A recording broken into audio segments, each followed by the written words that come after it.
Awaken and remember. The words echoed in darkness, not a voice, not in the way mortals might speak, but a command, ancient and coded, spoken across eons through fractured data streams and flickering memory nodes buried deep beneath the crust of a long-forgotten world. The tomb world of Pyria stirred, its subdermal infrastructure, a lattice of stasis crypts and phase field reactors, flickered to life after 60 million years of silence. Deep in its obsidian heart, beneath layers of inert matter and scarred alloy, a single sarcophagus shifted. Not in haste, not in panic, but with the cold, deliberate certainty of an empire waking from the grave. Anrakyr opened his eyes. They glowed emerald. His frame, 9 feet of necrodermis, sculpted in the image of a god, hummed with renewed energy. Energy drawn from the very heart of his tomb's core. The systems around him awoke in unison, syncing to his command protocols with mechanical reverence. Arcane algorithms passed through him like sacred scripture, an exchange of thought and purpose beyond organic comprehension. But something was wrong. He remembered. Where others awoke as hollow husks, minds dulled by the ravages of stasis and millennia of entropic decay, Anrakyr's consciousness ignited like a flare in the dark. He remembered the birth of his people beneath the dying sun of their homeworld. He remembered the cursed pact with the Citan, the surrender of flesh, the betrayal of soul. He remembered the war in heaven. And he remembered what came after, the defeat of the Old Ones, the rebellion against the star gods, and the final bitter sleep that entombed his kind for countless lifetimes. He was Necron, a lord no longer, but a traveler in spirit and in purpose. As his sarcophagus hissed open, releasing plumes of hibernation gas, he stepped forth from the chamber of silence. The immortal warriors of his tomb, guardians carved from deathless alloy, their minds dulled, their purpose singular, rose to greet him. They offered no words, only allegiance, as they always had. But Pyria was lifeless. He could sense it. Not the tomb world itself. It functioned, yes, a miracle of Necron engineering. But the others, the Overlords, the Lords, the Cryptex, all gone. Either fallen into madness during the Great Sleep, or scattered across the stars, their minds irreparably fragmented. In their place remained silence. Not the purposeful silence of waiting soldiers, but the deaf stillness of a dream never fully realized. And in that stillness, Anrakyr resolved to act.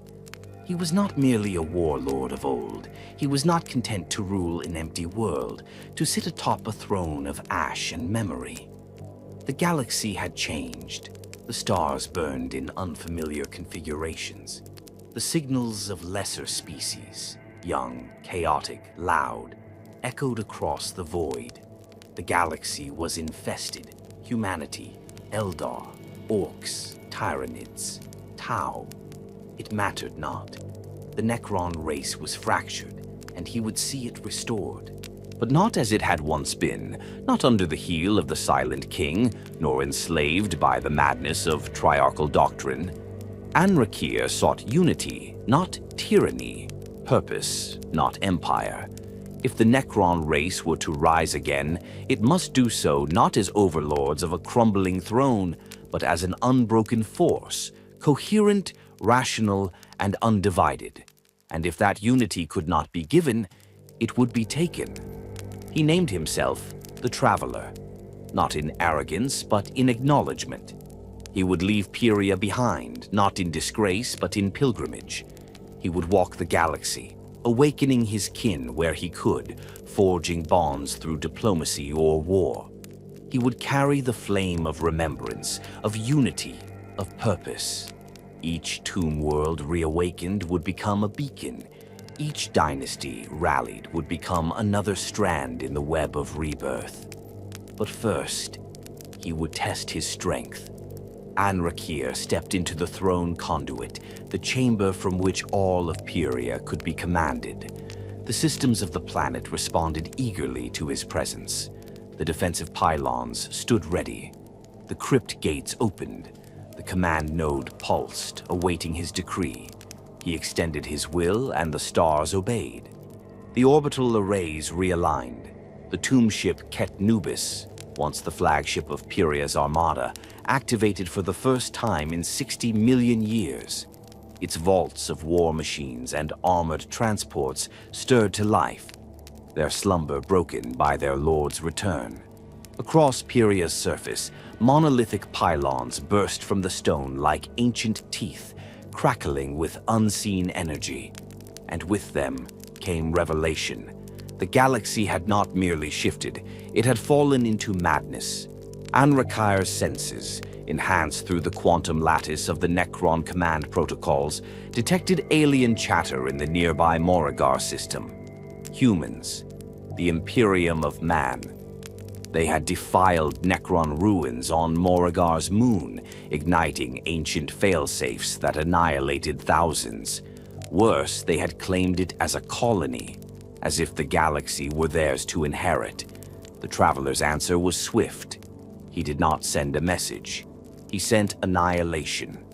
The Ket Nubis descended upon Morrigar like a god of old. Its Gauss lances turned orbital stations into dust. Its death marks eliminated command targets before they even left their bunkers. Anrakyr did not relish the slaughter, but he recognized its necessity. The galaxy would learn. The Necrons were not forgotten relics. They were returning. And this was only the beginning. As the Pyrian immortals purged the surface of resistance, Anrakyr found a single survivor, a human child, scared, alone. His warriors raised their weapons, but Anrakyr stayed their hands. The boy fled. He would carry the tale, not just of fire and death, but of mercy, of restraint, of purpose. That was the message, not conquest, not genocide, restoration. As the tomb ship broke orbit and returned to the void, Anrakyr looked upon Morrigar's burning skies and spoke to no one and to every Necron across the stars. We have slept too long. We rise now not to dominate, but to reclaim. The stars remember us. The void remembers us. The galaxy will remember. And so the Traveller began his journey, alone, but not for long. The galaxy was vast. It always had been, but never had it seemed so alien. From the bridge of the tomb ship Ket Nubis, Anrakyr observed the swarming cosmos through slit-thin optics, planets that pulsed with verminous life, stars stained by the warfare of lesser species, and space lanes thick with crude human vessels dragging their cargo of arrogance and ignorance behind them. He did not hate them. He pitied them, scrabbling children clinging to relics they neither understood nor deserved. And worse still, their presence clouded the sacred silence of Necron space. Anrakyr stood motionless in contemplation. His command protocols rippled outward from his throne, connecting him to every waking unit under his banner. The Pyrian legions, still small but growing. Warriors from tombs stirred under his hand, each one a blade in the darkness, each one a voice answering his call. These were not slaves, nor automatons, not in the way others had shaped their armies. These were chosen, awoken deliberately, soldiers of ancient nobility and unbroken spirit. Each remembered, and they remembered him. Their former lord, yes, but now something greater. A bearer of purpose, the one who would not let the Necron race fracture into feudal obscurity or drift into technological atrophy like so many decaying dynasties. He had no empire, no scepter, no mandate from the Triarch. What he had was the will to act, and that was enough. The Pyrian Crusade had begun. It started not with war, but with fireless diplomacy. Anrakyr traveled not to conquer, but to awaken. To stir the tomb worlds abandoned in silence. to reignite dynasties whose flames had grown cold. His journey would stretch across hundreds of light years in a spiraling path through ancient Necron territory. His first stop, Zendrite, a barren world lost beneath the veil of the Mandragoran halo.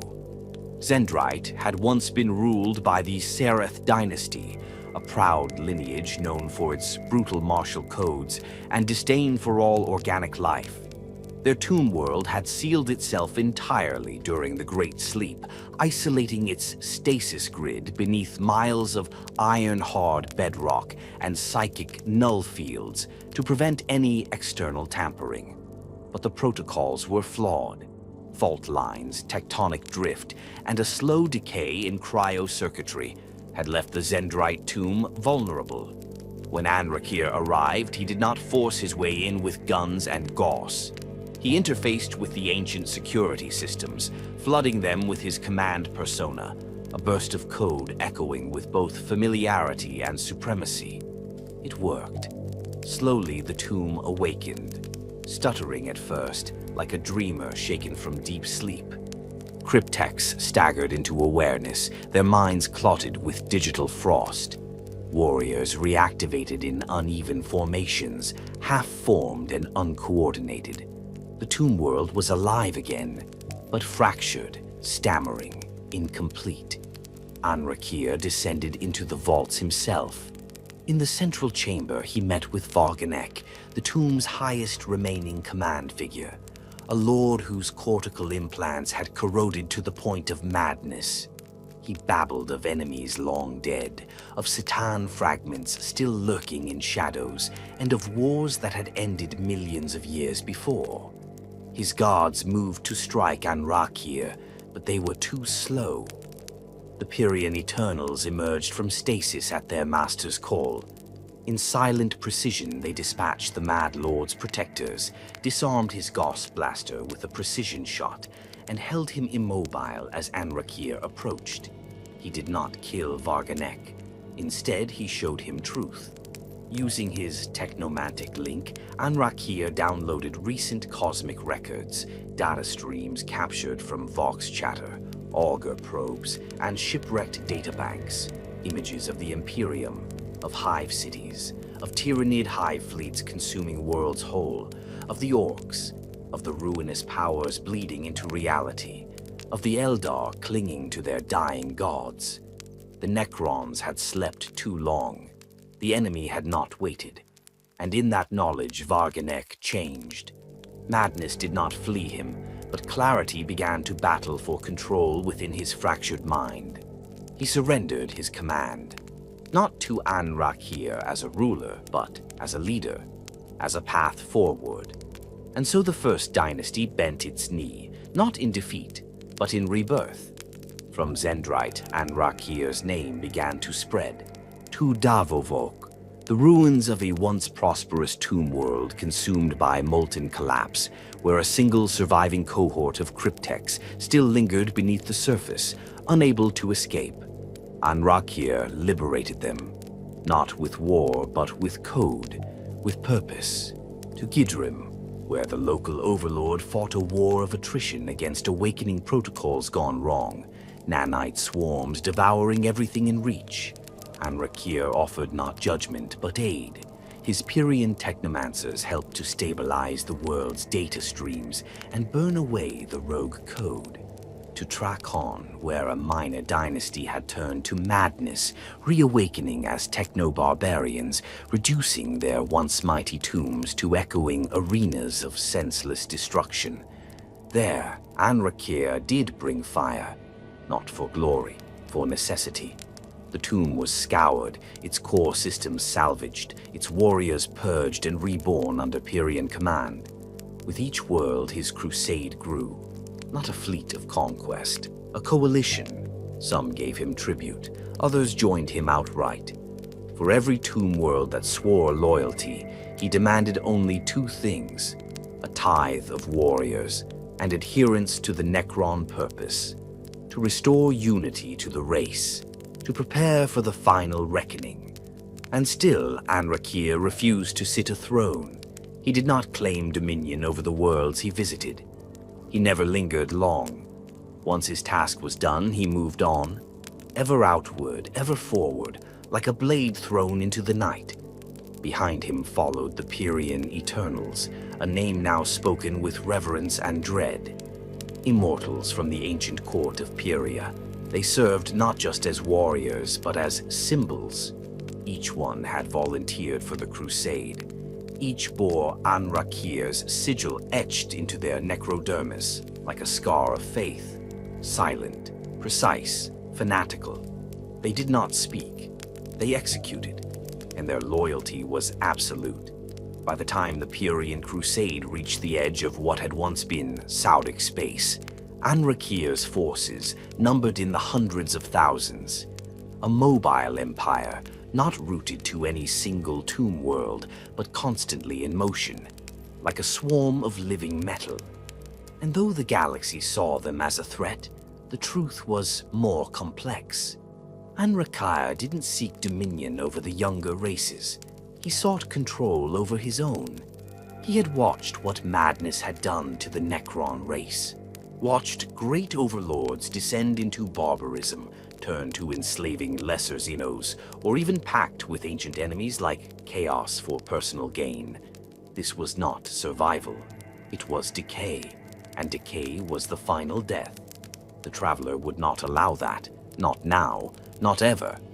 With each new cohort added to his banner, with each ancient cryptek aligned to his cause, the dream drew closer. A future in which the Necron race was no longer fractured, no longer isolated. A future where they would stand united, immortal, precise, ascendant. But he knew the road would not remain smooth. All roads to unity lead through resistance, and resistance would be dealt with. The Pyrian crusade would continue.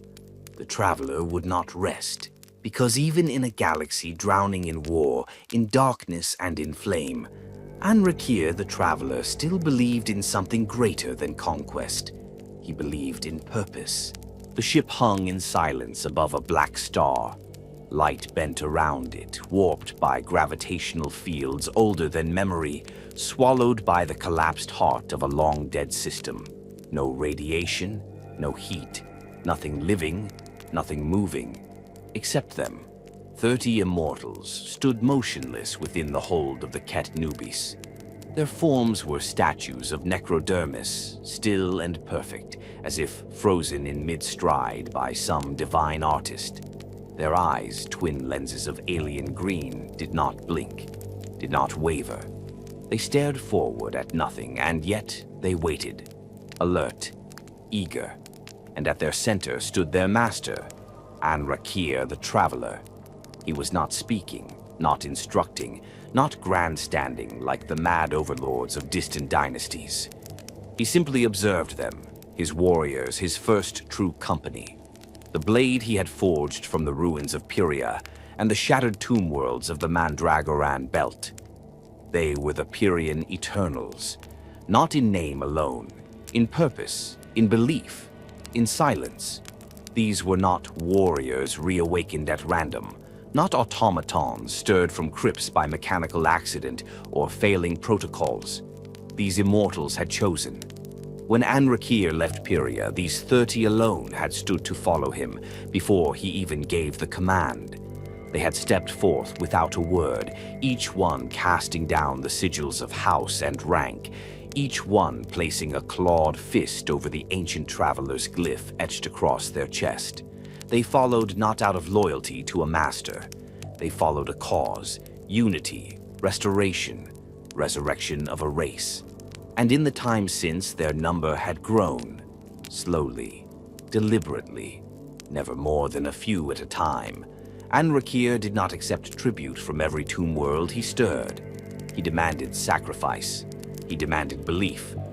Each new warrior inducted into the Pyrian Eternals underwent the rite of continuum, a brutal ritual stripped from the oldest battle archives of the war in heaven. They were not merely rearmed, they were reforged.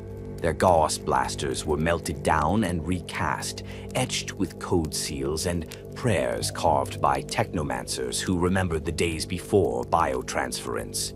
Their necrodermis was retreated with phase-hardened alloy, resistant to temporal distortion and immune to psychic suggestion. Each one was branded with the Pyrian sigil, a burning eye surrounded by a triad of orbiting glyphs. Their minds were not erased, they were sharpened, and in doing so they became something more. Unlike the rank-and-file legions of sleeping dynasties, the Pyrian Eternals did not march in formation for spectacle. They did not salute. They did not chant, they acted. Together. When one moved, all moved. When one was targeted, the others pivoted to eliminate the threat in perfect sync. It was as though Anrakyr himself wore 30 bodies when he fought beside them. Each one attuned to his will through a network of phase links and command protocols coded directly into their memory cores. They became a singular weapon, wielded by a singular mind. It was on the world of Anrakyr that their legend was truly forged. An imperial forge moon orbiting a decaying gas giant, Anrakyr was a bastion of the Adeptus Mechanicus, home to Manufactura producing starship plasma cores and void reactor crucibles, a planet protected by layered orbital defenses, Mechanicus battle servitors, and a resident Skitarii legion, numbering in the tens of thousands. And yet, Anrakyr had no interest in conquest. He wanted a vault. Buried beneath Anrakyr's southern pole was a long-forgotten Necron data chamber, sealed before the War in Heaven, lost during the first awakenings of the Citan Rebellion. Inside were relics, strands of preserved pre-biotransference DNA, thought lost to time. Data that could perhaps one day help reverse the curse the Necrontyr had wrought upon themselves. Anrakyr sought no destruction that day. He sought hope, but the Mechanicus, blind in their dogma, saw only violation, heresy, trespass. When Anrakyr's presence was detected, they activated the world's defense grid. Orbital macro batteries fired at the Ket Nubis, Skitarii war cohorts deployed to the southern pole. The tech priests initiated an exterminatus-level lockdown of the ice vault. They thought they were prepared. They did not know the Pyrian Eternals. Anrakyr teleported directly into the vault complex with only the Eternals at his side. No artillery support, no army. 31 figures emerged from the teleport flare and began their advance. The Mechanicus defenders met them with everything: phosphor cannons, arc rifles, graviton mauls. They deployed onager crawlers, Castellan battle automata, even an experimental Thanatar-class siege robot. None of it mattered. The Pyrian Eternals moved as a singular will. The lead immortal, Vethix 7, fired 3 Gauss disintegration shots in under a second, 2 to remove the skull and reactor core of a charging Skitarii Alpha, and a third to cripple the Thanatar's control module. Another Eternal, Nojar 9, charged the front line, his shielding absorbing graviton shockwaves as his blade carved through steel and synthetic flesh alike. Behind him, Threx 12 disabled an entire phalanx of servitors with a single discharge from his phase pulse, shorting out their cybernetic command cores. And in their midst, Anrakyr strode unharmed. The cryptech sigils on his carapace glowed. His command aura pulsed across his cohort's synaptic nodes. Every footfall, every strike, every Gauss shot fired by his immortals was mirrored by his mind. Within 10 minutes, the defenders were routed. Within 15, the vault was open. He did not plunder it. He took only the preserved strands, stored them within a stasis shard, and placed a data monolith bearing his sigil within the chamber. The message was simple: we do not destroy. We recover. We preserve. When you understand this, we will speak again. And then he left. The Mechanicus never recovered from the shame. The surviving Skitarii were silenced. The incident was buried in redacted archives. But among the Forge worlds, rumors spread of a Necron Overlord whose warriors moved like spirits and struck like a storm. The Parian Eternals. Not an army, a doctrine. And from that day, Anrakyr knew something even more vital than before. Hope was not enough. Purpose was not enough. He needed symbols. He needed instruments of legend, beacons of what the Necron race could still become. And so the Eternals grew. Every campaign, every strike, every awakening of a tomb world became a test. From the legions of reawakened warriors, only the most devoted were chosen. Only the strongest, the most lucid, the most willing to abandon all dynastic loyalty in service of unity. They were not friends. They were not brothers. They were the blade. And Anrakyr would carry that blade into the heart of the storm. There are planets where the ground sings with hymns. Saintspire was one of them, its mountains carved into the shape of the Emperor's saints, its cathedrals towering high enough to brush the mesosphere, its every settlement built upon relics of faith, so ancient pilgrims crawled across light years for a glimpse of weathered stone. The planet was sacred to the Imperium, home to miracles, martyrdom, and mass. A shrine world so heavily guarded, even rumors of defilement summoned entire fleets. And then came silence. It began not with fire nor invasion, but the stillness between moments. A mining team, deep beneath the outer district of Seraphis, had unearthed something they could not explain. Black stone, harder than any drill, covered in runes no one could translate, and deeper still, an entrance, vaulted, geometrically impossible, lined in obsidian and flickering green veins. The Adeptus Ministorum sent preachers, the Mechanicus sent probes, but none understood what they had touched. They had found a Necron crypt. To the Imperium, it was a curiosity, a challenge, a test of their Emperor's favor, a sacred opportunity to sanctify the unknown with flame and creed. To Anrakyr the Traveller, it was desecration. The Ketnubis arrived in the Saintspire system under cover of magnetic storm. No warning, no declaration. The skies simply changed. Emerald lights shimmered across the heavens like dying aurora. Vox channels fell to static. Sensor readings twisted into nonsense. Across the void above the planet, reality bent around the traveler's ship like silk in fire. Within the tomb ship's darkened bridge, Anrakyr watched the world below, not with hatred, not even with contempt, with judgment. Saintspire had awakened what it could not comprehend. Worse, it had violated sacred Necron ground, a stasis vault sealed in the twilight of the war in heaven, designed to be forgotten. What slept within was not a legion, not a Cetan shard, but something worse. Memory. The kind of memory the Necron race had long buried.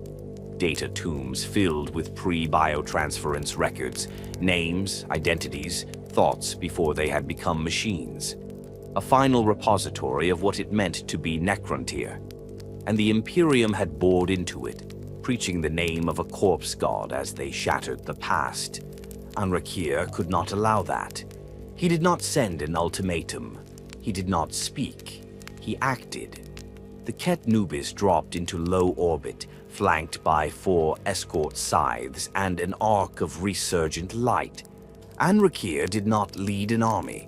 He brought a lance strike, precision-focused, surgical. The first strike came from above. The Ministorum's orbital chapel, the Blade Imperium, a relic star fortress said to have once served aboard St. Constantine's flagship, was targeted directly. Boarding torpedoes pierced its hull in 6 places. Through them, the Parian Eternals entered. 31 immortals. No more. The chapel's defenders were prepared for battle.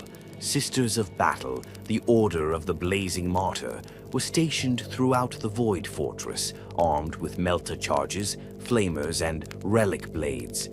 Canoness Elira Voss herself led the defense from the transept sanctum. She expected demons, or heretics, maybe even Eldar. She did not expect silence. When the Pyrian Eternals arrived, they did not roar or challenge. They advanced with mechanical purpose, cutting through ceramite and power armor as though they were sweeping aside dust. Anrakyr followed in their wake. The fortress shook with battle hymns and screams. Bolter shells rang out through consecrated air. Flame engulfed the alien intruders, and none of it mattered. Anrakyr passed through the halls of the Blade Imperium like a shade of vengeance. His Gauss flare shattered altars. His Tachyon arrow split the grand statue of St. Alice in two, the pieces falling to the void in slow, drifting agony. He reached the sanctum. There, Canoness Voss stood her ground. She did not beg. She fought. Her relic blade met his war scythe. Sparks, force, fury. The clash of flesh-bound faith against cold, immortal precision. She fell, not by slaughter, by failure. Anrakyr disarmed her with a twist of his blade and flung her across the chamber. She rose again, broken ribs piercing her lung, and raised her blade a second time. Anrakyr paused. She would die in seconds. Her blood already painted the floor, and yet she stood. He did not kill her. He turned away, because this was not vengeance. It was message. The Pyrian Eternals seized the control node of the fortress. Anrakyr interfaced with its machine spirit, a crude, broken thing full of religious shackles and redundant code, and overrode it. With a single gesture, he turned its guns downward. St. Spire's skies lit with green lightning. Planetary shields were reduced in seconds. Defensive satellites scuttled themselves under command override. Then the Blade Imperium's macro cannons turned upon the surface. The first barrage struck Seraphis. Not the cathedral, not the cities, the vault. He reduced it to slag, atomized the entire mountain range around it. The memory core, the tomb, the relics of his past, all of it gone. He burned it himself, not to punish the Imperium, but to protect his race. What lay within that vault was dangerous, not to the Imperium, but to the Necrons themselves, echoes of who they were, echoes that could undo them, shatter the cold logic of the present with the unbearable weight of what they had sacrificed. Some things were meant to be forgotten. When it was done, Anrakyr recalled his Eternals. They vanished from the Blade Imperium without a trace. The fortress, left functional but leaderless, hung like a corpse in the sky. Canoness Voss lived long enough to transmit a single, ragged Vox thought before succumbing to her wounds. Her last words were not prayers. They were confusion. He spared me. Why? St. Spire's surface burned for a day. The planet's rotation slowed by orbital trauma. Religious riots erupted. Some declared it a test of faith. Others saw it as divine punishment. No one could agree on what had come, but all agreed on one thing. The stars had turned against them. In the aftermath, the ecclesiarchy doubled its purges. The Inquisition launched secret investigations into machine god interlopers. And among the survivors, a new name spread in fearful whispers. The Traveller. Not a conqueror, not a destroyer, a judge. His sentence had been precise, terrifying, unstoppable, and yet not absolute. He had left St. Spire alive, not intact but not erased. He had not silenced their faith, only reminded them that theirs was not the only claim to the stars. Back aboard the Ket Nubis, Anrakyr stood in contemplation. He had destroyed a relic vault older than the Imperium itself, and in doing so he had erased the last surviving trace of his own mortal past. But it had to be done, because faith is a fragile thing, and in the wrong hands, even a memory can become a weapon. Anrakyr turned from the star map, his voice pulsing through command channels, to the waiting Pyrian Eternals. Next coordinates. Prepare for transition. The crusade marches on. And in silence, the ship vanished once more into the void. The Lazar system was supposed to be secure. 5 fortress worlds, 7 orbital defense grids, 2 entire chapters of Adeptus Astartes deployed at full strength. The Imperium had turned it into a bastion against the Orc infestation, boiling out of the Septimus expanse. Every projection, every stratagem, every augury agreed. Lazar would hold. And then the Necrons rose, not from deep space, not from outside its borders. From beneath, Tomb World Lazaros Prime had slumbered in silence for over 60 million years beneath the northern magnetic pole of the system's primary planet. Geological scanners had never registered it. Psychic probes found nothing. The Imperium had built over it, fortresses, garrisons, orbital lift zones. Every brick of every structure laid atop a sleeping giant. The awakening came like a lightning storm under the skin of reality. No warning, no declaration. The earth split open, vomiting emerald light and towering monoliths into the storm-tossed skies. Gauss fire lanced into the heavens, disintegrating voidcraft before they could clear atmosphere. Power fields collapsed. Vox lines went dead. The northern hemisphere of Lazaros Prime was plunged into chaos. The sable talons and silver skulls, 2 proud chapters of the Adeptus Astartes, were deployed in full response. The Silver Skull's 3rd Company made first contact. Captain Threxian led a Thunderhawk assault directly into the epicenter, blades drawn, litanies of hate on their tongues. They never returned. Their last Vox transmission was a single garbled sentence. They're not mindless. Because these were not feral Necrons, not the glitched-out husks that tore through worlds in blind fury. These were legionaries, disciplined, coordinated, precise, and they had a leader. He arrived 3 days into the uprising. His ship did not decloak. It appeared as if time itself had forgotten to register his presence until it was already too late. The Ket Nubis descended like a scythe from the clouds. Its prow gleamed with arcane circuitry, pulsing in slow rhythm like a heart that refused to die. From it, Anrakyr stepped into the war zone. He had not come to conquer.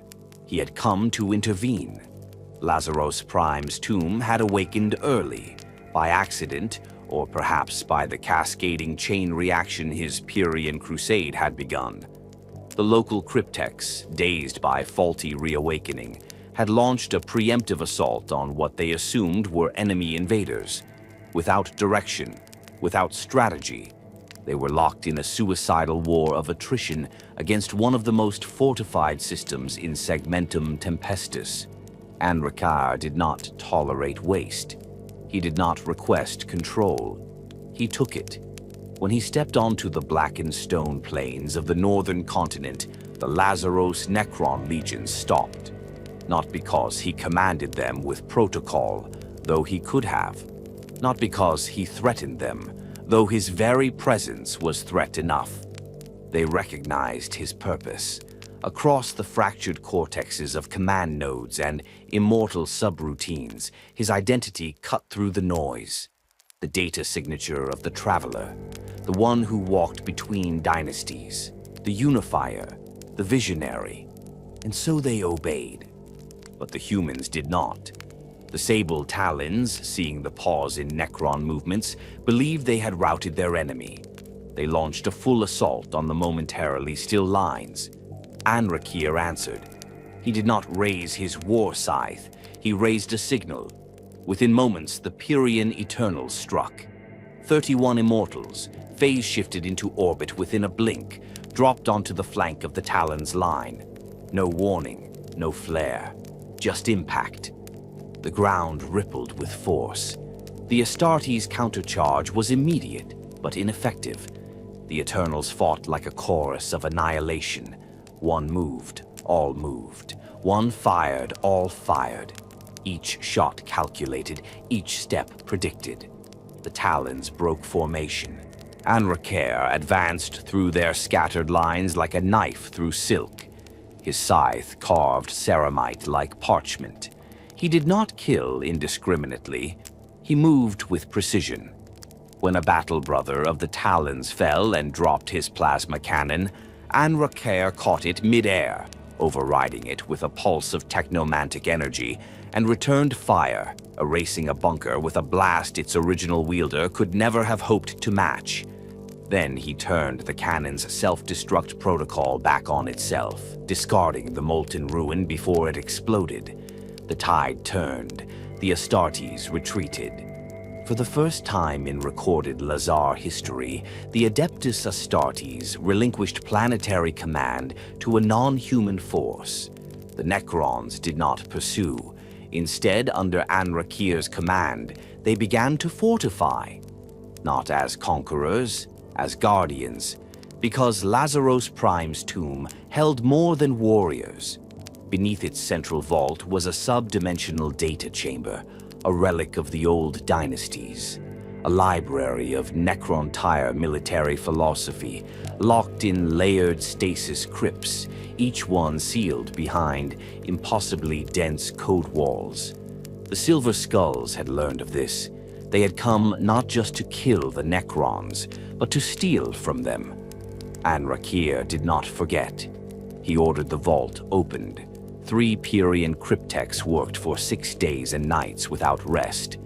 Reality shimmered as they cracked code left behind by minds who had walked beside the Silent King himself.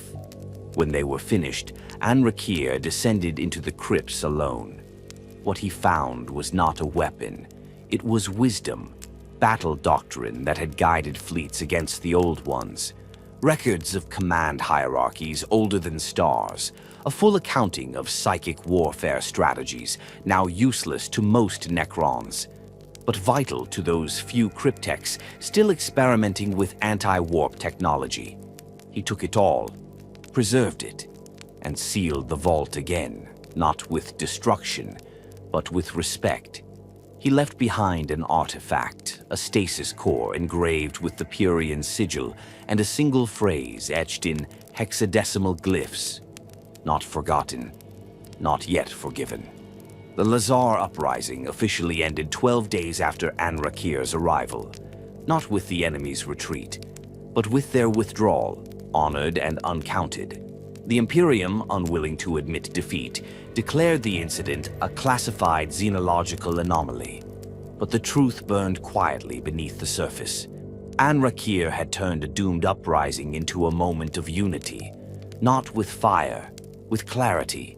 He had stopped a tomb from wasting itself, prevented an empire from bleeding out in confusion, and walked away with knowledge, warriors, and, perhaps most importantly, the respect of yet another dynasty added to his growing cause.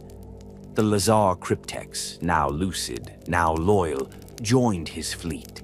The Ket Nubis sailed into the void once more, stronger, and the galaxy shivered just slightly more under the echo of his name.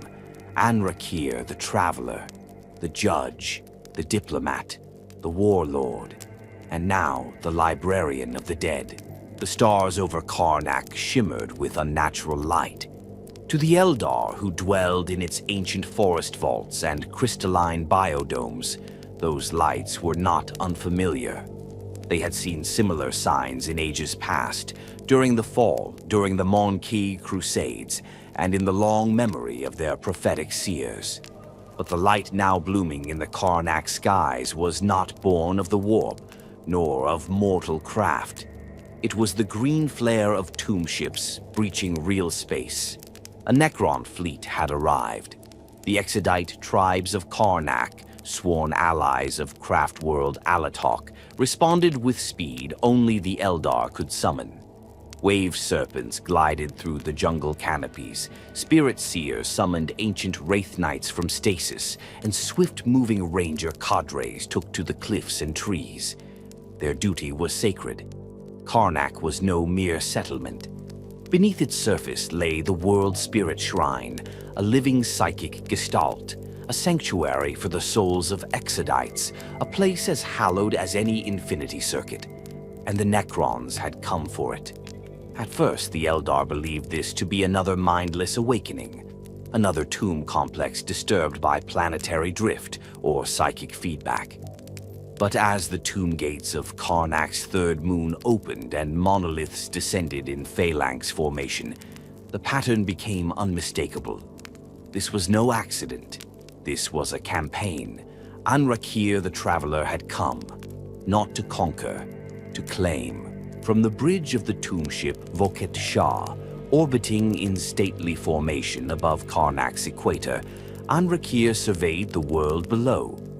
It had once been Necrontyr ground, a minor stasis world during the height of the dynastic expansions, long abandoned when the Triarch shifted focus to more strategically vital regions. But the shrine beneath Karnak was not just a memory of real estate. It was a vault of resonance, a structure built to experiment with psionic echo fields long before the Necrons had cast aside the soul, during the days when the Necrontyr had still clung to fragile hope that their essence might survive the curse of flesh. And within that vault, the Eldar had built their shrine. They had not known what it truly was, but Anrakyr did. It was not just ancient, it was useful. In his mind, the echoes of his campaign formed patterns. Each reawakened tomb world brought him warriors. Every archive recovered added knowledge. But here, at Karnak, was something else. A key. A potential bridge between memory and function. The kind of artifact that could further his vision. Not just to restore the Necron race, but to evolve it. The Eldar, of course, would never allow it. So be it.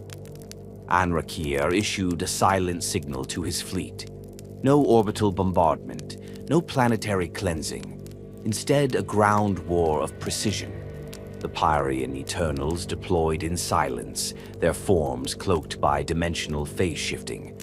Across the forested plains, obelisks of phase crystal rose like fangs from the earth, broadcasting disruptive frequencies that scattered psychic tracking. And still, the Eldar came. Autarch Kelith Aranwi led the first charge, a high-speed strike against the southern perimeter of the tomb site.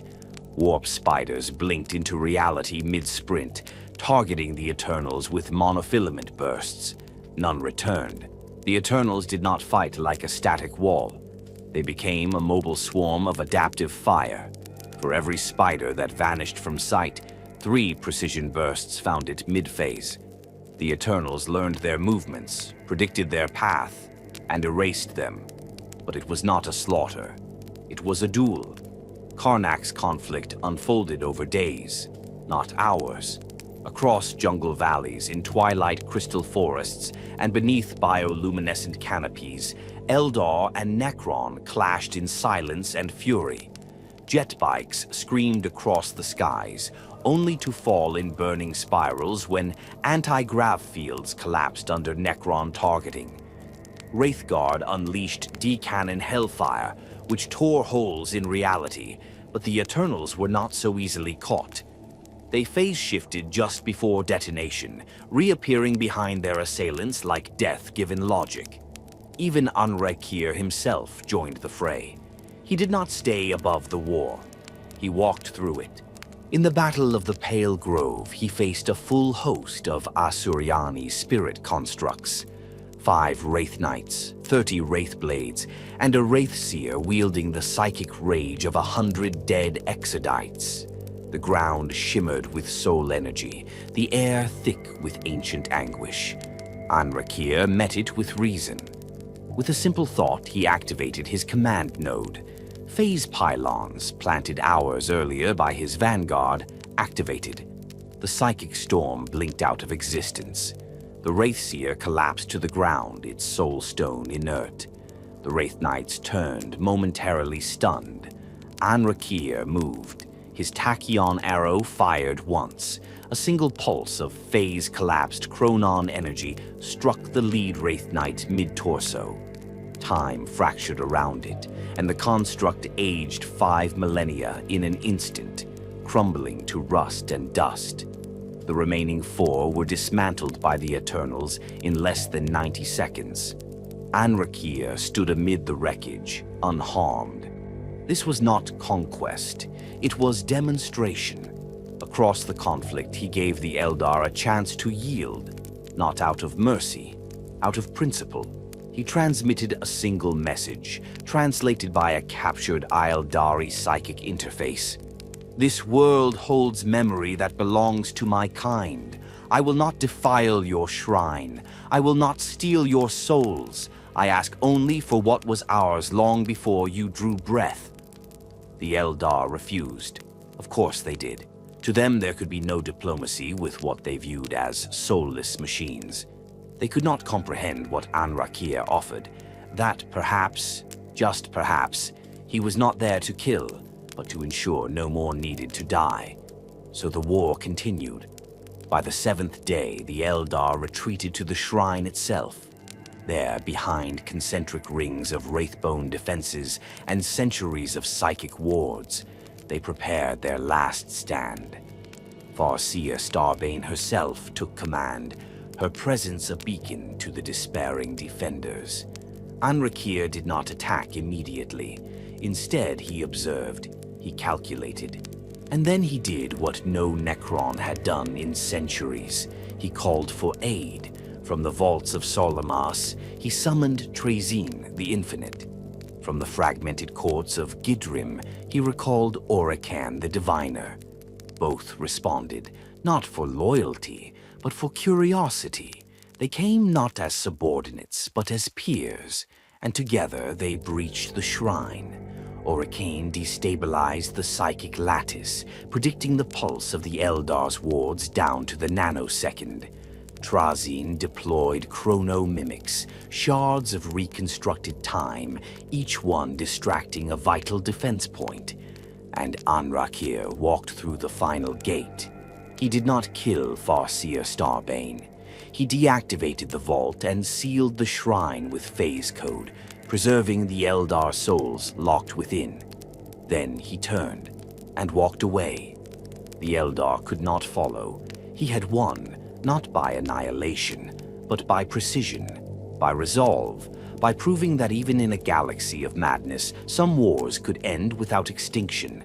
The Karnak convergence was never recorded in Imperial archives. To the Eldar, it was a tragedy. To Anrakyr, it was a proof of concept. Cooperation, even silent, even unspoken, was possible, and so he returned to the stars. The shrine untouched, the memory vault secured, and the Pyrian crusade still gathering strength. In the dying light of a crimson star, a miracle happened. Not a divine miracle, as mortals might claim. No angelic heralds, no voices in the sky. This miracle was blood-soaked, fire-wreathed, and utterly rational, a convergence of necessity in a galaxy poisoned by madness. It began in the Cryptus system, a quiet place once ignored by the Imperium's star charts, save for occasional patrols. It had no great forge world, no sacred relics, no reason to matter, until the skies tore open. From beyond the galactic veil, a Tyranid hive fleet emerged, silent, vast, inevitable. It came not as raiders or marauders, but as extinction incarnate, drawn by ancient biosignals buried in forgotten planets. Entire worlds fell in silence. Outposts went dark. Cities vanished in hours. The Cryptus system began to scream, and someone heard it. Not the Imperium. Not at first, but Anrakyr. The Traveller had been pursuing a minor mission near the edge of Segmentum Ultima, tracking the resonance of a tomb world long since drowned beneath volcanic oceans. It was to be another clean awakening, another retrieval of lost knowledge. But then came the signal, not from a Necron tomb, from a human one, a distress pulse from the Blood Angels. Even after all these millennia, Anrakyr recognized it. The Astartes code had changed little since the days of the Great Crusade. Their encryption had evolved. Yes, but their desperation was familiar, and so, for reasons unknown to his own cryptex, Anrakyr altered course. The Ket Nubis blinked through phase space and reappeared above the ruined remains of Asphodex, a world once green, now broken, its surface swarming with tyrannid biomass. No Necron signal drew him here. No tomb lay beneath the ruins. Only death and opportunity. Below, the Blood Angels were dying. Sergeant Jatil, last survivor of his strike squad, held position atop a shattered basilica tower, an Astartes banner in one hand, a plasma pistol in the other. His armor was cracked. His blood had long since dried inside his gauntlet. But still, he stood watch over the ruins of the city. And when the Necrons came, he did not fire. Not immediately. He saw them descend, not in massed legions, but in a formation unlike anything he had seen, clean, silent, in perfect order. Immortals of an unfamiliar configuration, sleek, adaptive, responding to his position not with hostility, but calculation. Then the central figure appeared, Anrakyr wreathed in light, bent by overlapping phase shields, bearing a scythe inscribed with impossible circuitry, and eyes that burned with reason rather than hate. He approached Jatil alone. No translator, no announcement, and with an outstretched hand he offered a data slate. It was crude by Necron standards, barely more than a shard of information wrapped in interface code. But it showed something Jatil could not ignore. The approach vector of Hive Fleet Leviathan, projected with perfect mathematical accuracy, the consumption rate, the failure points, the doomed defensive grids of the Blood Angels' last fallback position, and a proposed counterstrike pattern. Anrakyr had studied the Tyranids. He had encountered them before, briefly at the edge of the Thasor Belt, where they had overrun an entire Necron tomb complex in hours. He had fought them again when retrieving a dimensional shard from the dead world of Niskar, and learned how their synaptic networks worked, how their beast minds adapted, how they fed on psychic frequency, and most importantly, how they could be interrupted. If he could tap into the central synaptic node of the Splinter Fleet on Asphodex and send a false command pulse, he could misdirect the entire swarm long enough for the remaining Blood Angels to retreat or regroup. But he needed time, and he needed access. Sergeant Jatil had both, and so, for a brief and bloody span of hours, Necron and Astartes fought side by side, not as allies, as forces aligned by logic. The Pyrian Eternals formed a spearhead, opening corridors through the biomass-ruined streets of Asphodex Prime. Behind them moved squads of Blood Angels, some shocked into silence, others roaring their litanies even as they advanced beside silver-skinned killing machines. Anrakyr himself led the infiltration team into the heart of the Tyrannid node, where the synapse creatures clustered in a massive living structure pulsing with alien thought. The Spine Cathedral, the humans called it. Once a shrine, now a corpse hive. Inside, the swarm recognized him for what he was, something beyond flesh. And it reacted. Tyrant Guard came in waves. Winged horrors screamed through the cathedral's open ceiling. Ripper swarms poured from the walls. And in the heart of it all, Anrakyr moved like inevitability made manifest. His tachyon arrow vaporized a monstrous Carnifex mid-charge. His scythe sheared through chitin and bone with pure phase disruption. The Eternals held the line, forming an unbreakable perimeter even as their numbers began to dwindle. Behind them, Jatil planted the beacon. Anrakyr connected. The signal burst into the air, unseen but felt. A psychic mimicry of the hive mind's own voice, perfectly tuned, broadcast directly into the swarm's consciousness. And for 7 precious minutes, the hive paused. It was not confused. It was not afraid. But it obeyed. It shifted direction, redirected, turned its fury toward an open flank that did not exist, giving the surviving Blood Angels and their mortal allies time to retreat, rearm, and regroup aboard the orbiting strike cruiser Veritas Sanguis. Anrakyr did not remain. He recalled his forces. Of the Pyrian Eternals deployed, only 15 remained functional. The others would be rebuilt, but not replaced. Each warrior had fallen performing the function they had chosen, to serve a future greater than war, and their sacrifice would be recorded.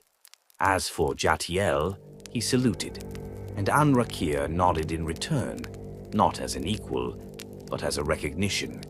Later, the Blood Angels would not speak of the alliance in official records. The chapter master declared the incident classified under the Lexicon Obscurus.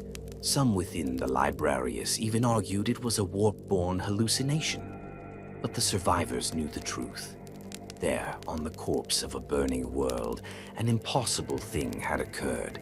Not just cooperation, respect.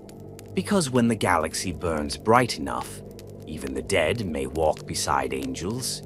And in the silence of the void, aboard the Ket Nubis, Anrakyr made a quiet note within his personal chronolexicon. Humans still capable of tactical thought under duress. Some demonstrate restraint. Further observation required. Do not underestimate. Then he turned. The stars awaited. The Pyrian crusade moved on, and Leviathan, enraged by its confusion, turned its hunger elsewhere. Across the stars, Anrakyr was known by many names. To the Imperium, he was a ghostly tyrant, a metal king with a crown forged from logic and arrogance, marching beneath a banner none could interpret.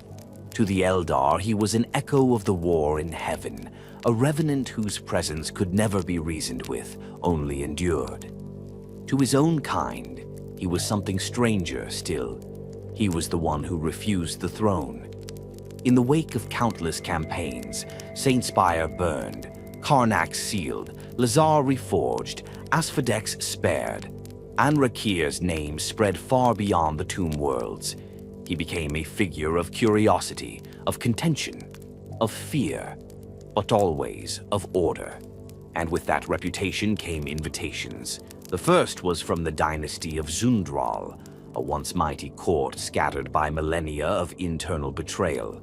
Their overlord, Sarakot the Indivisible, had reawakened with his cortical core fractured, believing himself the rightful heir of the ancient Triarch.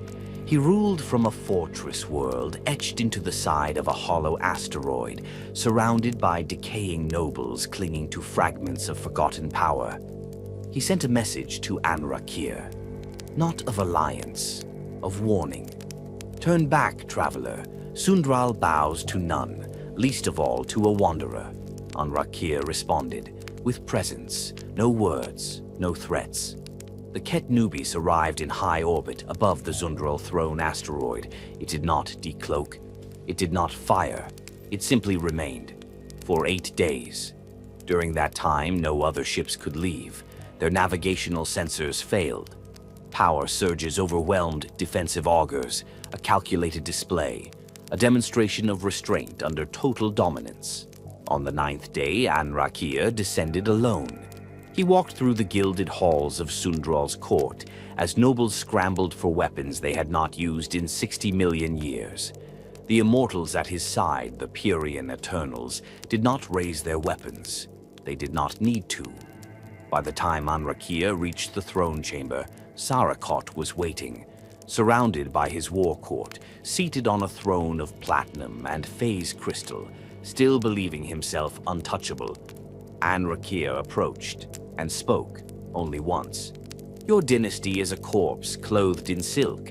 You call yourself indivisible, but your house is held together with rust and lies. Join me, or crumble. Silence, and then laughter. Sarakot rose to his feet, lifting a war scythe older than most stars, its blade crackling with ancient malice. But he never struck, because Cryptek Vorex, his most senior advisor, stepped forward and deactivated the throne field. The Parian Eternals surged forward, not with violence but with certainty. They disabled the nobles' command glyphs, forced synchronization with Anrakyr's core node, and in moments, every war automaton in the asteroid turned its optics to him. Sarakot, broken and betrayed, fell without a fight. But Anrakyr did not kill him. He stripped him of command, sealed his memories within a temporal lock, and left him functional, forced to watch as his court swore themselves to a vision far greater than their pride had ever allowed. It was not conquest, it was reformatting. This became the shape of things. Over the next few decades, Anrakyr received countless summons, some respectful, some defiant, some desperate. From across the stars came envoys, data flows, and requests for negotiation. Not just from Necrons, from others. A tall water-cast diplomatic drone once tried to open channels of trade. It was melted mid-transmission. A dark Mechanicus splinter fleet offered rare Xenos tech in exchange for information. Anrakyr had them dissected, not out of hatred, but because they were contaminants. He had a code, unwritten, unspoken by his kind, but observed in every action, understood by those who served him. His immortals followed it without question. His cryptex enforced it like natural law. A triad of principles, etched not in words but in action. Unity above dominion. Anrakyr did not rule. He led. He never claimed territory, only allegiance. When a tomb world swore fealty, it was expected to send warriors and resources, not tributes or treasures. In return, Anrakyr provided protection, repair protocols, knowledge, and most crucially, purpose. Preservation above plunder. When he encountered worlds defiled by ignorance, he did not burn them indiscriminately. He acted with precision. Vaults were sealed, not shattered. Records preserved.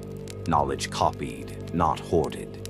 He refused to be another despot, stripping the galaxy bare in blind hunger. Continuity above glory. Anrakyr rejected pageantry. His fleet bore no banners, no golden effigies. The Parian Eternals carried only their sigil, a single burning eye. Not to intimidate, but to remind all who saw it that they served something greater than themselves. And yet, his code was not mercy. When tombs refused to awaken, when their lords embraced madness, clinging to delusions of superiority or eternal war, he struck them down without hesitation. Such was the fate of the Nexok dynasty. They had awakened violently, slaughtered a forge world, enslaved surviving Mechanicus adepts, and begun mass-producing hybrid Necron machines in violation of every protocol known to their kind. When Anrakyr arrived, they mocked him. Their overlord, Necron the Mirror-Eyed, sent a transmission composed entirely of mirrored phrases, half code, half insanity. It ended with a data pulse engineered to corrupt Anrakyr's command node. It failed. The Ket Nubis purged the system with monolithic war phalanxes. Not a world was left standing. When the task was done, Anrakyr broadcast a single message across encrypted Necron subspace. This is not genocide. It is calibration. We cannot unify while corrupted echoes remain. The message was received. Dynasties began to shift. Some rallied, some resisted. Others, still dreaming in the black of the void, would not awaken for centuries. But the idea of Anrakyr spread. He had no throne, but more and more he did not need one. The Triarch Praetorians, once neutral arbiters of Necron law, began to observe his movements more closely. They never interfered, but their presence was felt, watchers in the dark, waiting to see if the Traveller would cross lines that could not be uncrossed. He never did. He stayed within bounds, but redrew the map. Every world he visited, whether it joined him or not, was left changed, reprogrammed, made to remember that the Necron race was more than war machines or fractured courts. They had been a people once, and Anrakyr had not forgotten. He kept records, he preserved old dialects, reconstructed banners, rebuilt command logs from the days of the war in heaven. He worked with cryptex to restore neural pathways in damaged immortals, giving them flashes of memory from before biotransference. Some wept, not with tears, but with silence. And as his Pyrrhian legions moved from star to star, they whispered, without words, what every race feared most, that the Necrons were remembering. And when they remembered fully, the galaxy would have to decide, would it face them as enemies, or kneel before unity? For Anrakyr, the answer was irrelevant. He would continue either way. He did not march for glory, he marched for continuity. The past deserved a future, one not dictated by madness, decay, or blind ambition, but by a code, not carved in marble, but written in action and in stars. The war had already ended when Anrakyr arrived. The battlefield still smoldered, ash and bones swirling in the dry winds carried across the plains of Oswar 9 like the sigh of a dying god. Burned-out shells of Imperial tanks lay scattered like the husks of dead beetles. Craters gaped wide in the cracked earth, their glassy edges stained with melted adamantium. Corpses littered the ground in perfect silence. Thousands had died here. But their killer had not been war. It had been futility. The Ossuar system had fallen into madness, yet another world swallowed in the unending attrition between Imperial Guard, rising Xenos infestations, and rogue planetary governors turned warlords. Civil war, they called it. Technically, legally, logistically accurate. But for Anrakyr the Traveller, it was something far worse.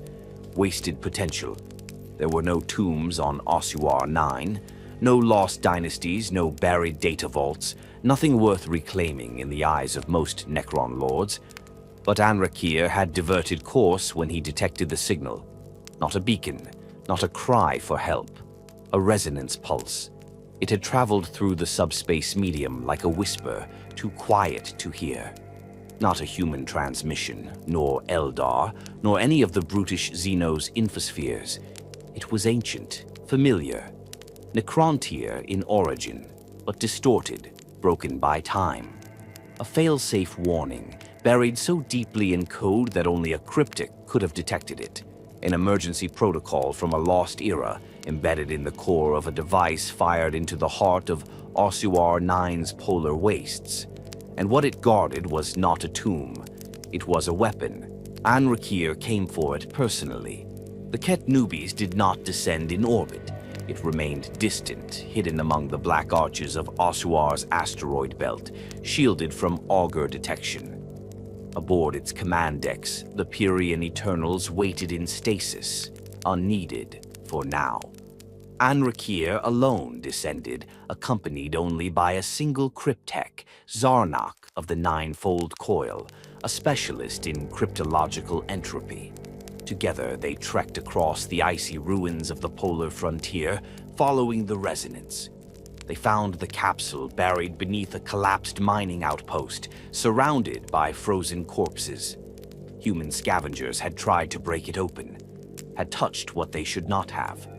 They were now preserved as glassy statues, frozen not by ice, but by temporal implosion.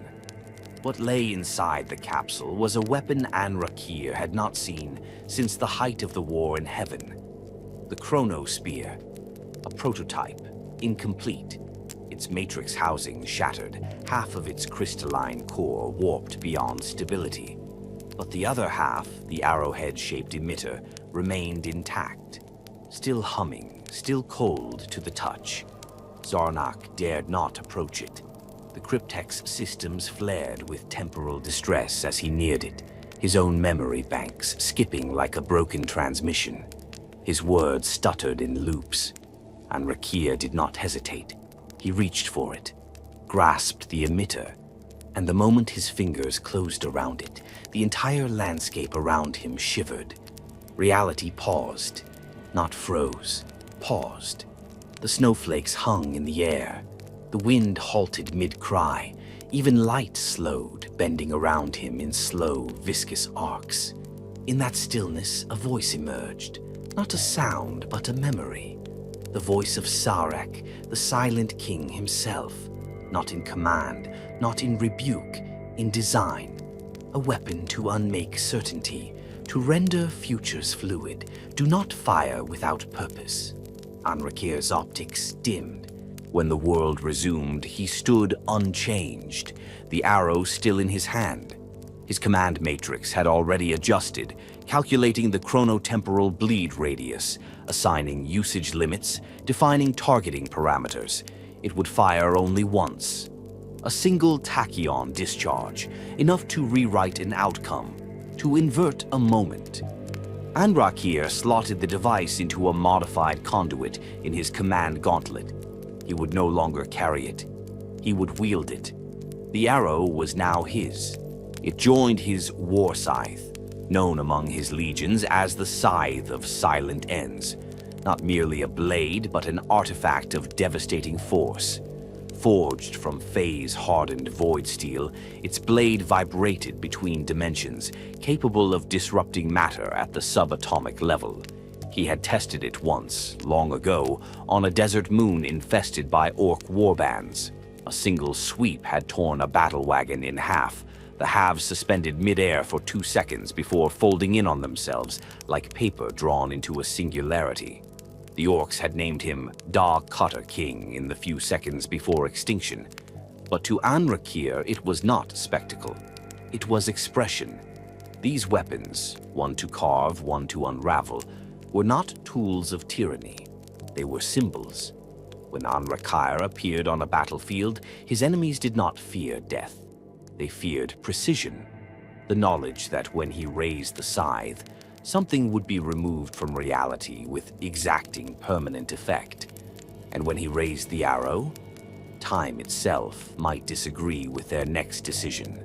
The first true test came not on Ossuar 9, but on its sister world, Ossuar 7, where remnants of a corrupted Astra Militarum regiment had taken control of an ancient relay spire, interfacing with forgotten Necron ruins buried beneath the crust.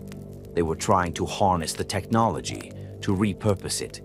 Anrakyr's response was immediate. He deployed from the Ket Nubis at high altitude. No teleportation, no insertion drops.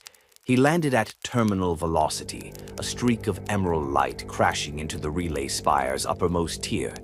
The impact pulse vaporized 3 stories instantly. He walked from the crater, glowing, untouched. The traitor humans opened fire with repurposed Necron Gauss weaponry, poorly calibrated, their coils sputtering. He let the first volley pass through his dispersion field, then raised the scythe. 12 bodies fell in a blink. No wounds, just absence. Their atoms had been deleted, effortlessly, silently. But the final commander, the one wielding a cracked Necron command rod, stolen from a Cryptek's corpse, activated the core relay. A self-destruct buried beneath 10 layers of code. Anrakyr moved to intervene, but he was too late. For a heartbeat, and that was when he fired the arrow. It did not make a sound, it did not cast light, but the commander blinked and found himself once again reaching for the command rod, his memory unsure, his hand hesitating. Anrakyr was already there. The scythe removed the question, and the arrow was slotted once more. Single use, single moment, but infinitely chosen. The Ossuar campaign ended that day, not with thunder, with clarity. The message was sent across the stars, through encoded Necron pathways, whispered by those who understood. The Traveller bears the scythe and the arrow, one for the present, one for what should never have been. And with them, he walked forward, not as a warrior seeking war, but as a sovereign of precision. He would not wage campaigns of attrition. He would not drown his enemies in numbers. He would arrive, strike once, and change everything. The void is a cruel teacher. Most who travel its endless corridors learn that war is about who has more men, more ships, more guns. But there are a few, precious few, who understand the truth. War is infrastructure, power, communication, control. Whoever commands the machine commands the outcome. Anrakyr understood this better than most. Not merely a warlord, not simply a strategist. He was something rarer, a technomancer, a Necron Overlord whose command of the battlefield extended beyond soldiers and weapons into the very machinery of the enemy's heart. He did not just destroy his foes, he repurposed them. The legend began long before Ossuar and Lazar, before even the war on Saint Spire. It began in the edge systems of Sector Halamont, on the orbital ridges of Tarsus Ultra, where the Arch Mechanicus Ferrum Deus held vigil. A ship the size of a small city, built in the image of Mars herself, clad in crimson hull plates, trailing Mechanicus scripture in binary code across its wake. It bore the weaponry of 5 battleships, a choir of tech priests numbering in the thousands, and the minds of 5 cogitator magi merged into a singular guiding intelligence known as the Omnicore. It was a mobile forge, a reliquary, a sanctified fortress, and it had gone rogue. The tech priests aboard the Ferrum Deus had discovered a partially active Necron obelisk on the dead moon of Gethrel Secundus. In it, they found fragments of a Necron quantum hierarchy chain, data they did not understand, yet sought to master. They wired it directly into their ship's noosphere core, and when they did, they unknowingly opened the gate. It was not a signal, it was an invitation. Anrakyr received it in deep space, an echo across Necron command paths, a scream in the language of automation, not pleading, but boasting. The Ferrum Deus had activated a corrupted shard of Necron machine lore, and dared to believe it held dominion over it. Anrakyr altered course instantly. He arrived not with fleets, but with a single tomb ship, the Akhmet's Mirror, smaller than the Keet Nubis, faster, more agile. It descended into orbit above Gethrel Secundus without ceremony. He didn't need to knock. The ship knocked for him. The Ferrum Deus fired first, standard procedure for the Mechanicus when dealing with Necron anomalies. Macro lasers lit the sky, torpedoes screamed through the dark. The tomb ship should have been obliterated, but Anrakyr had already boarded. He came aboard not through breach points, but through the ship's systems. His technomantic pulse transmitted directly through the corrupted Necron shard they had wired into their core, slithered through the ship's circuits like a digital serpent. Firewalls failed before they even knew they were under attack. Power grids rerouted without human command. Doors began to open where none had been authorized, and then came the betrayal. Not from within the Mechanicus, from their machines.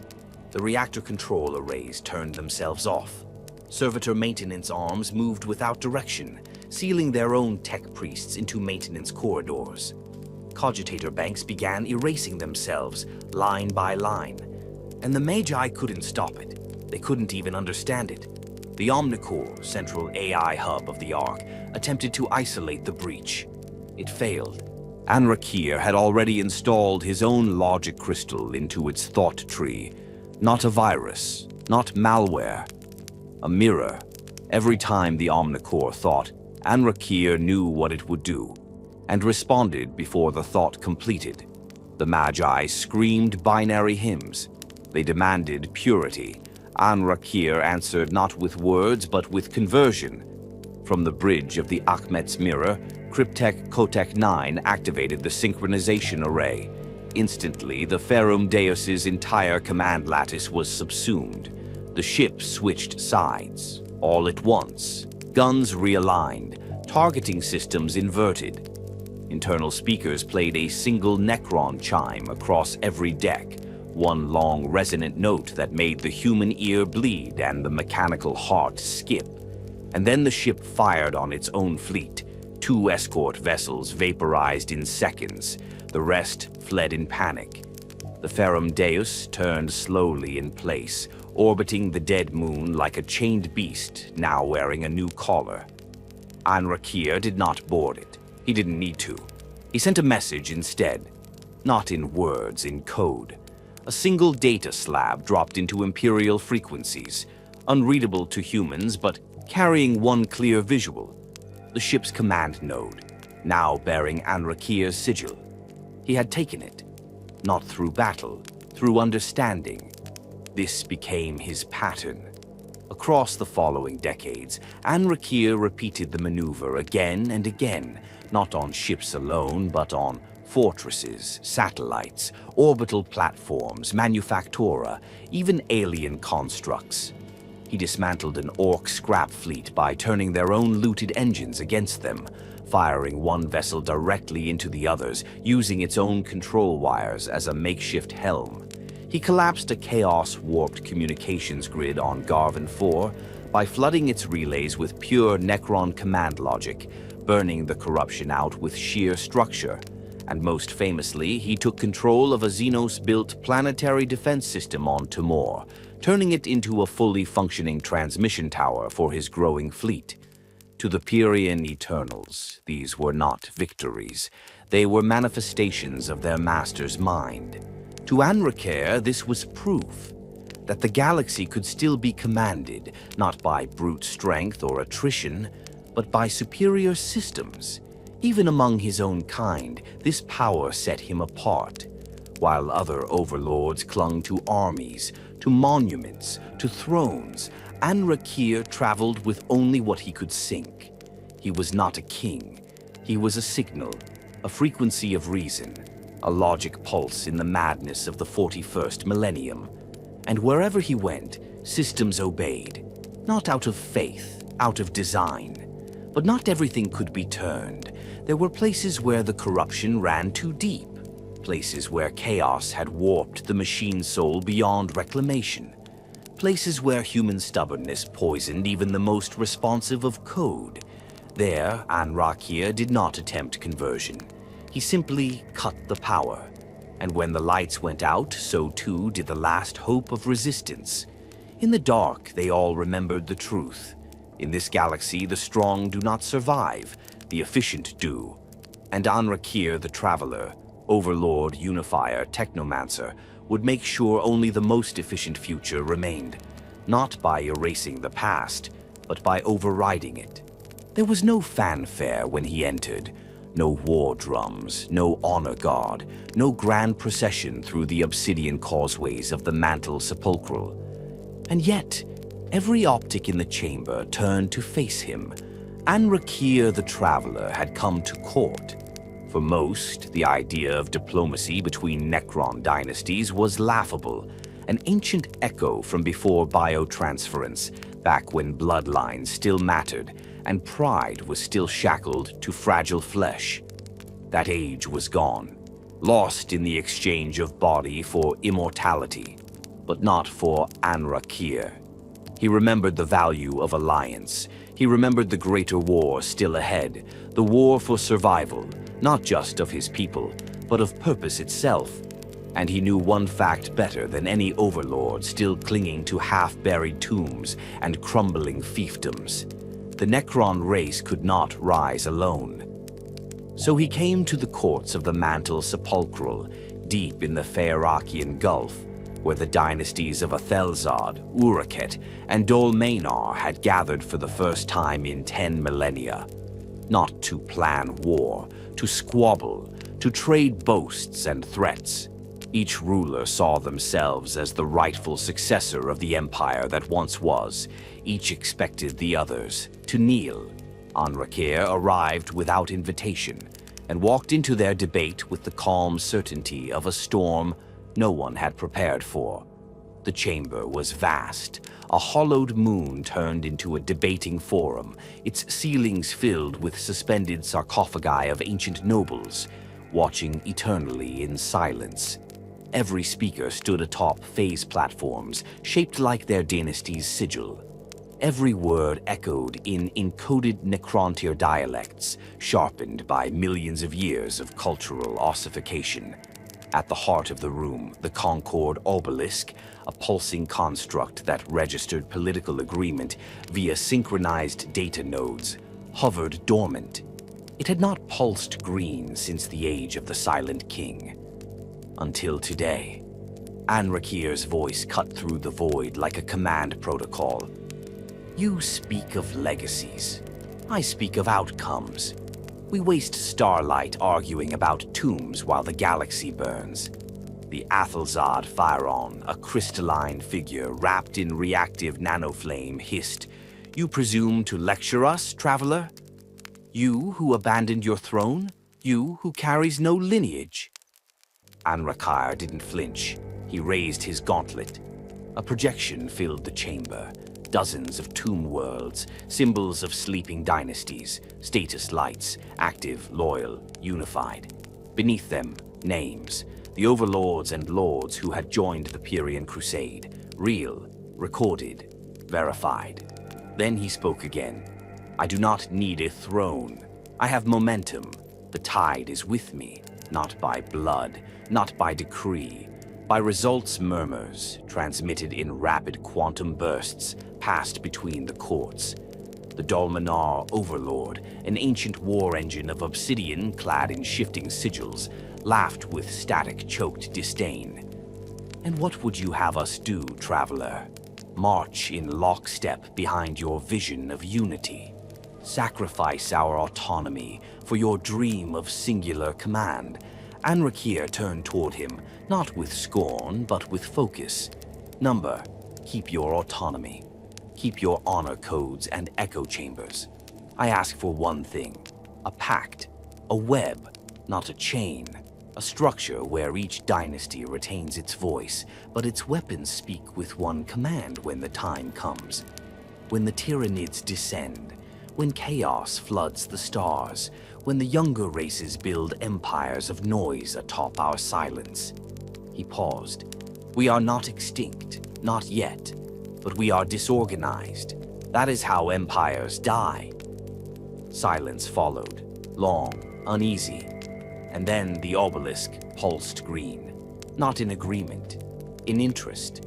For the first time in millennia, the dynasties had not dismissed a speaker out of hand. The debate turned. The Anrakyr Ferak, a shimmering figure wrapped in gravitic robes, floated forward, her data streams trailing like hair in zero gravity. "Suppose we did entertain your structure, what would you offer in return? What power do you claim beyond unity?" Anrakyr's reply was calm. "The future." He lifted his hand again. "A new projection. This one not of maps or names, but technology. Restored chronometric stabilizers from the Threnak vaults. Reclaimed protocols for anti-warp shielding, an impossible dream for most cryptechs. A functioning model of Necron-era nanite reconstruction arrays capable of repairing damaged immortals in field. All retrieved during his crusade, all shared freely to those who joined." A third pulse from the obelisk. Brighter. The Necron Overlord leaned back. For a moment, his voice dropped low, less mocking, more curious. "You are not like the others. You do not seek to rule. Why?" Anrakyr stood still. "Because I remember what we were before we ruled, before biotransference, before pride made us betray our gods and curse our souls. I remember what we could have been." He turned his gaze upward, to the sarcophagi hanging above. "They sleep because they failed to adapt, because they forgot how to think together. I will not forget." The chamber stilled, no alarms, no violence, just the soft hum of thousands of memory cores processing what had been said. Then, one by one, dynasties began to speak. First, the Anrakyr, offering a limited commitment, resource exchange, non-aggression, emergency coordination. Then the Athelzad, offering field assistance in exchange for shared cryptech research. Even the Dolmenar, proud and slow to move, signaled willingness to monitor Anrakyr's crusade, to observe before deciding. It was not victory, but it was movement. And in Necron politics, that was rare. Anrakyr left without ceremony. He had no need for celebrations. He had planted the seed, not of conquest, of cohesion. In the weeks that followed, his network swelled. Dynasties once silent began transmitting data again. Lost cryptechs emerged from slumber to inquire about the Pyrian reforms. On uncharted worlds, Necron hosts began painting new banners. Half their old dynasty, half the sigil of the Traveller. The burning eye surrounded by unity glyphs. And for the first time, the Pyrian legions were no longer just a fleet. They were a coalition. Fragmented, yes. Fragile. Still contested by warlords, still haunted by rogue kings and broken minds. But real, growing. And in the data vaults of the Triarch Praetorians, an alert was triggered. An unprecedented signal. Multiple dynasties forming structural linkages without central authority. The Praetorians did not interfere, but they watched. And somewhere beyond the black stars, in the unreachable edges of space, even the Silent King paused his calculations. For Anrakyr had done the unthinkable. He had begun to stitch the Necron race back together, not with tyranny, but with trust. And the galaxy? It did not yet understand what that meant, but soon it would. Because the Traveller's path no longer moved alone. It spiraled, outward, drawing others in, not by force, but by gravity. The gravity of a future that remembered the past. In the dark between galaxies, there are tomb ships that move without record. Craft that drift through gravitational tides untouched by warp, untroubled by time, carried by nothing but purpose. One such vessel moves now. It has no escorts, no visible power trails, no crew in the conventional sense. Its hull, matte black necrodermis, bears a single symbol etched into its prow in shifting green light, an eye wreathed in arcs of unity, the mark of the Traveller. Anrakyr is aboard, not seated, not at rest, watching.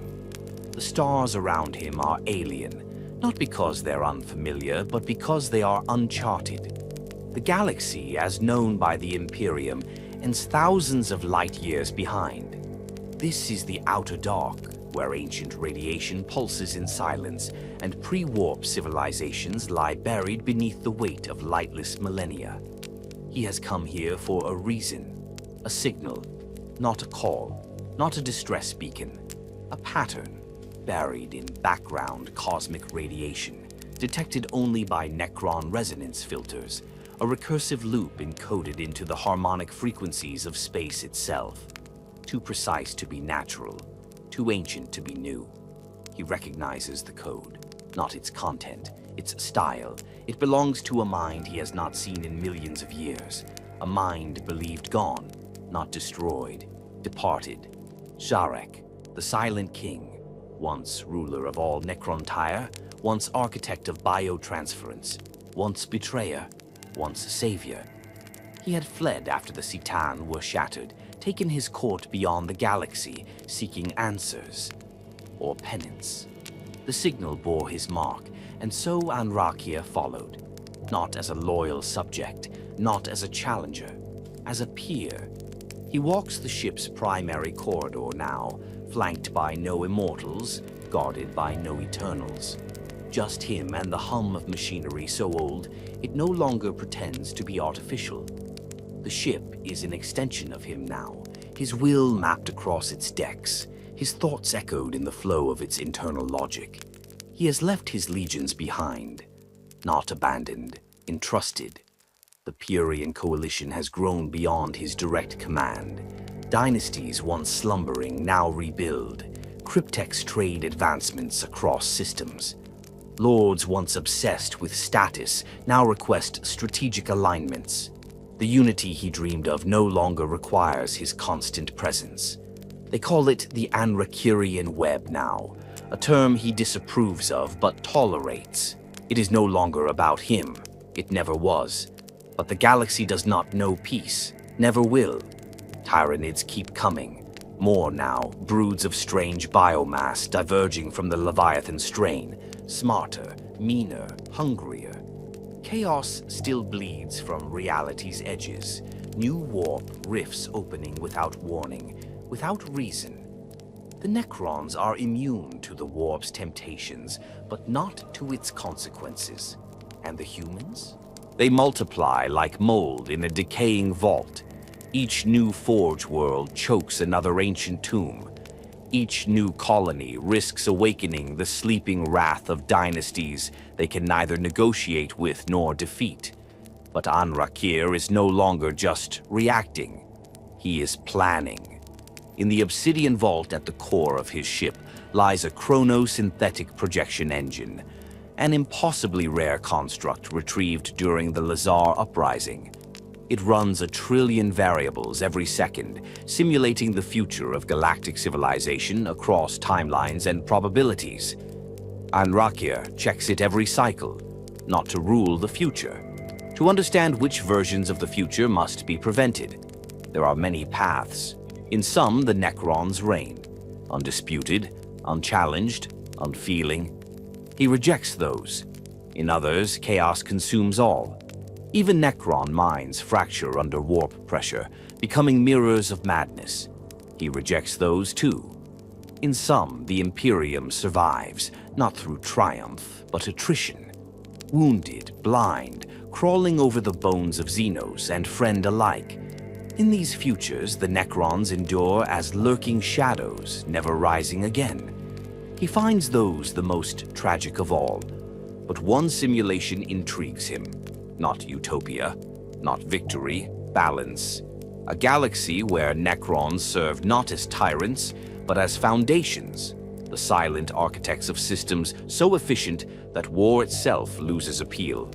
Where dynasties preserve knowledge, not hoard it. Where fleets defend worlds not out of dominance, but mutual agreement. Where logic and continuity are not merely Necron principles, but galactic ones. Impossible? Perhaps, but possible enough to pursue, and that pursuit begins with the signal. He steps into the control chamber of his ship, an amphitheater of light and silence, where command inputs are performed through motion, thought, and pulse. The signal is stronger now, not repeating, responding. It adapts to his presence, forms, shapes, phrases. And then, at last, you remember. He does not answer aloud. Instead, he feeds a string of command thought into the engine, directing the ship toward the source, a black dwarf star surrounded by a field of artificial silence, a dead zone where all electromagnetic radiation vanishes. Nothing natural could survive here, which is why he must. As the ship descends into the dark, memories return unbidden, of the final council before the Great Sleep, of Jarek's retreat, of the words they never shared, and one possibility that the Silent King has not simply wandered the void, but watched, judging, waiting, and now responding, not to a Necron empire, not to a reborn dynasty, but to a traveler who had dared to do what no king, no warlord, no god had done since the war in heaven. Build something new, not from power, from belief. As the ship enters the dead zone, all lights fade, all systems pause. Only Anrakyr remains functional. The last pulse of the signal plays through the chamber. Then come, there is more yet to remember. And Anrakyr walks forward, into the dark, into the silence, into the future. Not for glory, not for conquest, for the one thing he has always sought. The thing that outlasts all dynasties, all war, all death, continuity. And so the traveler walks on, unending, unyielding, forever.